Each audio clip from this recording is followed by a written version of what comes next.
Greetings, fellow Gravewalkers, and welcome back to another video. If you've done online sieges basically at all in Shadow of War, you will be aware of orcs with both 3 epic traits and orcs with simply a perfect storm of traits that makes them incredibly annoying to fight against. These often take the form of stuff like Berserker Defenders that are immune to basically everything but swords, or having 3 epic traits, making them nearly invincible at times.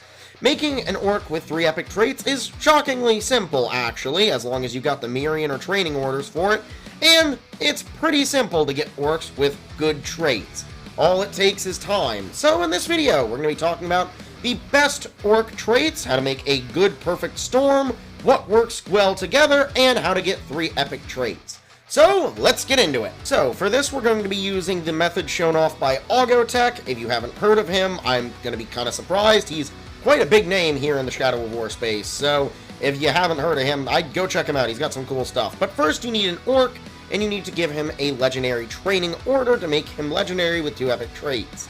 Next, you're going to give him a dire Caragor mount, which will replace one of his epic traits. This is important because later on we will be replacing this epic Caragor trait.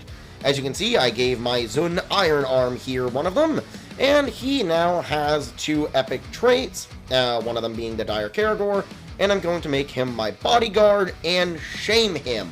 Shaming him is going to either derange him or make him a maniac, which is required for this step, which is why you never see any orc that's sane with 3 epic traits, because making them crazy is actually part of the steps.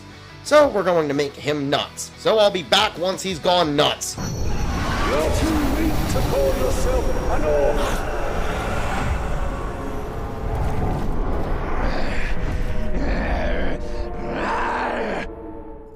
Once you've taken away your test subject, I mean loyal follower's brain cells, he will revert back to the 2 epic traits he had before he was given the epic Caragor Rider.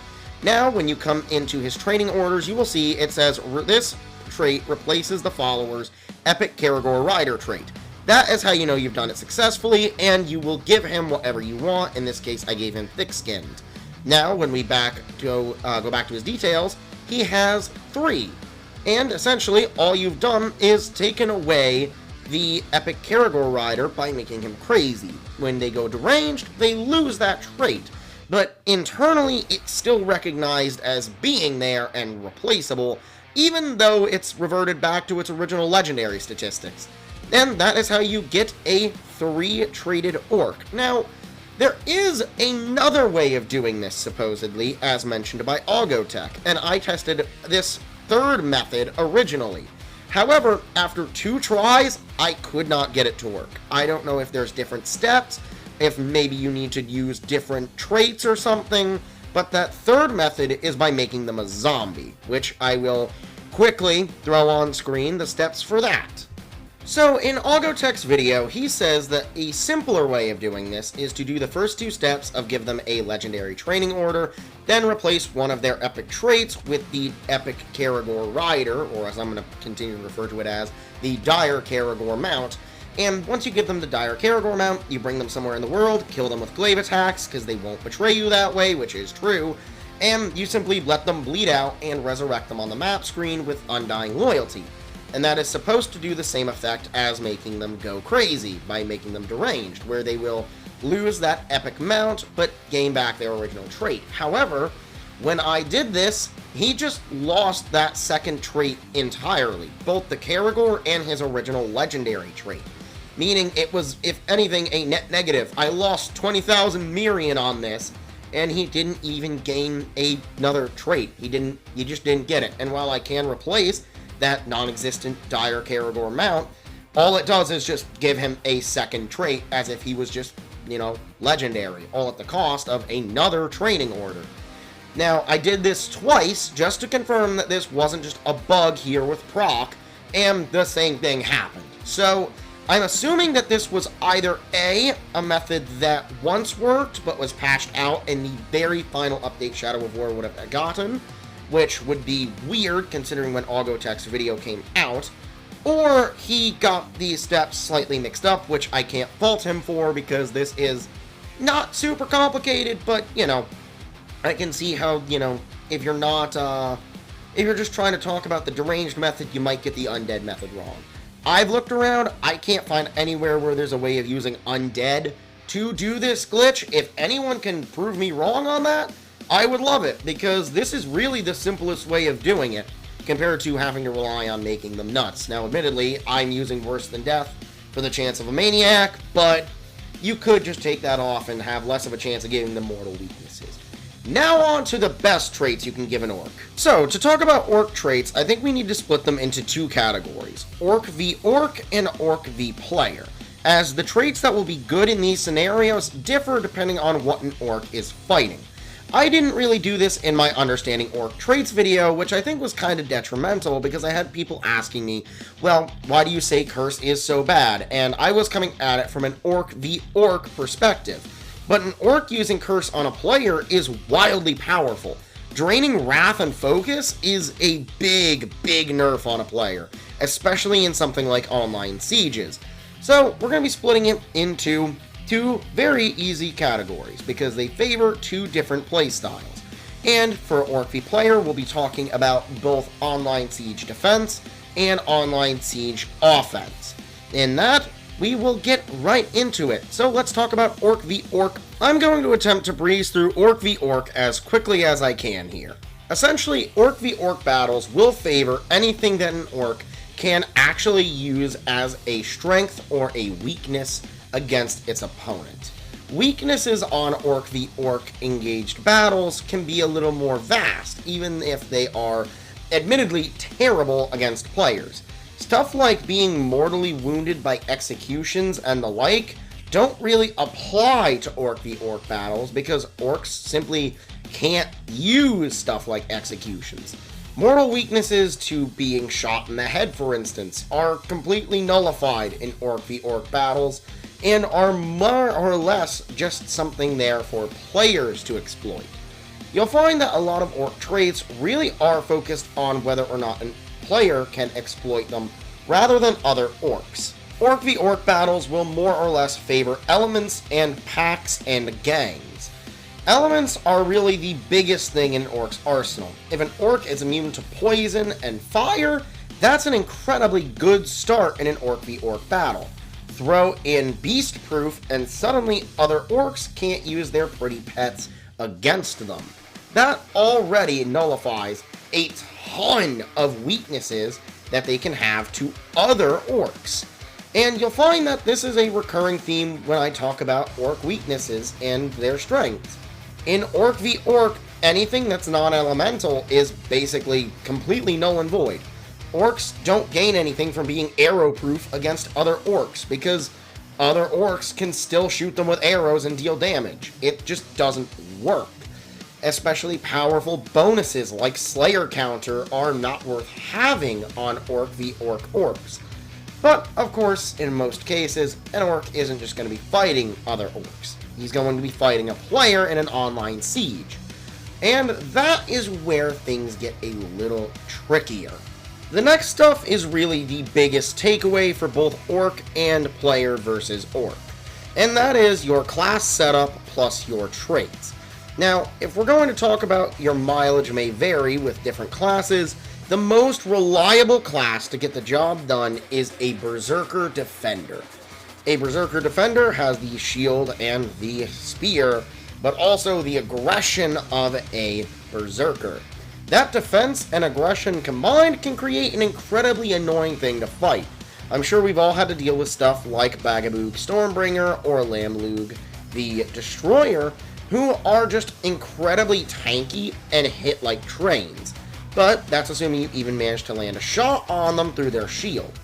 When you have a Destroyer or Berserker Defender, the real big thing is immunities.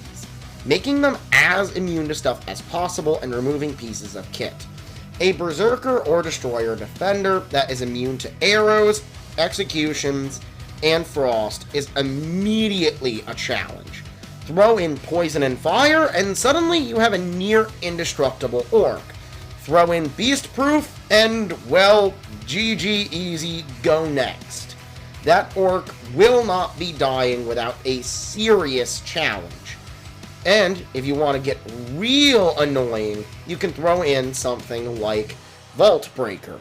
Now, in my opinion, throwing Vault Breaker in there is simply rubbing salt in the wound, and admittedly, you're not always going to end up with an orc like this, but even having a fraction of what I just talked about will make them incredibly annoying. Or you can use a Slayer Berserker, or not a Slayer Berserker, wow, a Slayer Defender. A Slayer Defender with Savage, or not Savage Counter, wow, Slayer Counter. I can't speak apparently in this part. A Slayer Defender with Slayer Counter will be completely immune to executions from the front, and will counterattack with them, as, you know, I think we all are aware. That, plus the other traits I've mentioned, can make them even more annoying. All around, really, a Defender is a perfect orc to make your back line hold the line, well, it's in their name, Defenders. These orcs won't go down without a fight. Talking about epic traits that they can incredibly easily benefit from, Great Strength is immediately the one that comes to mind. Increasing their damage output just makes them even more wild. And throw in Thick-Skinned, and suddenly they have even more health, which, considering they're already immune to a bunch of things and can't be attacked from the front, they now become the biggest nightmare to any Shadow of War player. And that's without even including a third epic trait, because you can get Slayer Counter on top of that if we're talking about a Slayer, or you can end up with something like Epic Rage on a Berserker, or even a gang of elite fighters, which truly means you now have quite the deal to contend with. And that goes for both Orc v Orc and Player versus Orc.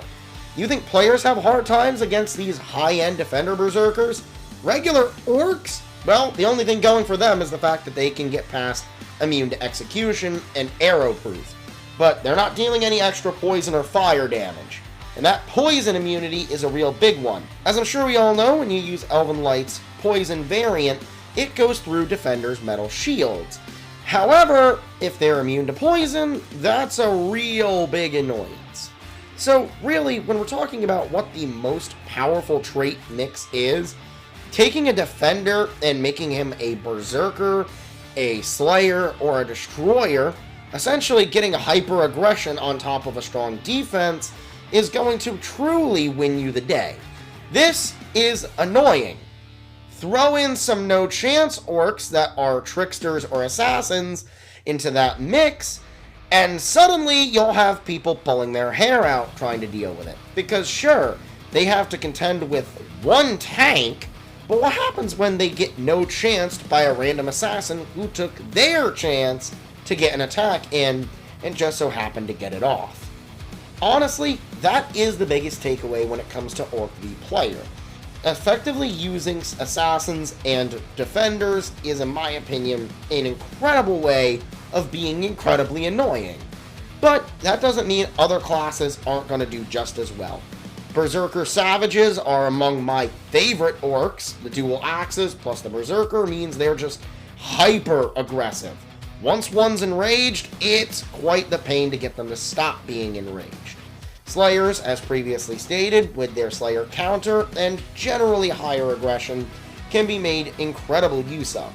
A Marksman who's easily enraged and is explosive shot happy is also not pleasant, though significantly weaker due to the lack of shield or Slayer Counter. Really, on one of them, you'd want immune to executions because they are squishier, and I would say Great Strength is admittedly a good thing to have on one of them. Beyond making use of defensive aggression and hit-and-run tactics, you can also get a good amount of use out of commanders and tanks. Commanders obviously calling in more grunts to fight at their side, and if they die, sending all of their called grunts into a rage, and tanks, if a player actually, does a nemesis finisher on a tank, they will death defy, and that alone can really be annoying, especially if you get a defender tank who has some of the immunities I've already talked about. All around, that is really what makes up a decently strong orc, is their class mixed with their traits. Of course it is. But specifically, defenders really are the most annoying to deal with. Their immunity to attacks from the front just make them incredibly hard to deal with. And that just about brings us to the end of this video. This video turned out a little bit more freeform than I was expecting, admittedly. I was originally planning to do it a little more categorized, a little more breaking things down and doing a bunch of, very in-depth things, but I decided in the end I would just share my opinions on what is the most effective and the most annoying to fight against, because in the end, that is probably going to give you a more accurate idea of what you need to do.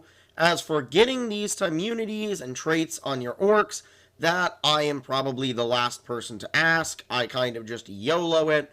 If they end up with good traits, then I'll keep them. If they have worse traits, I'll just probably kill them for gear or send them to the garrison.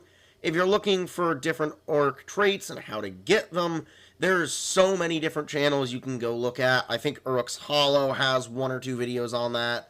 I'm sure Augotech does. So if you're looking for grinding out different traits, you can probably go watch one of their videos. But I'm not fully done yet, as I do have one last thing to mention. As I mentioned in the last one, I now have a Fortnite supporter creator code, so if you play Fortnite and are grabbing anything from the item shop, such as Renegade Raider with OG Season 1 ending soon, or any of the new festival stuff, consider using code Wrecking Ball Blue to add extra support. Beyond that, if you've watched this far in the video, you've done more than enough. So, with that, if you did enjoy this video, consider hitting the like button down below, because it tells me you like the video. And if you like what I do and you want more of it, consider subscribing for more. And with that, I will see you all next time.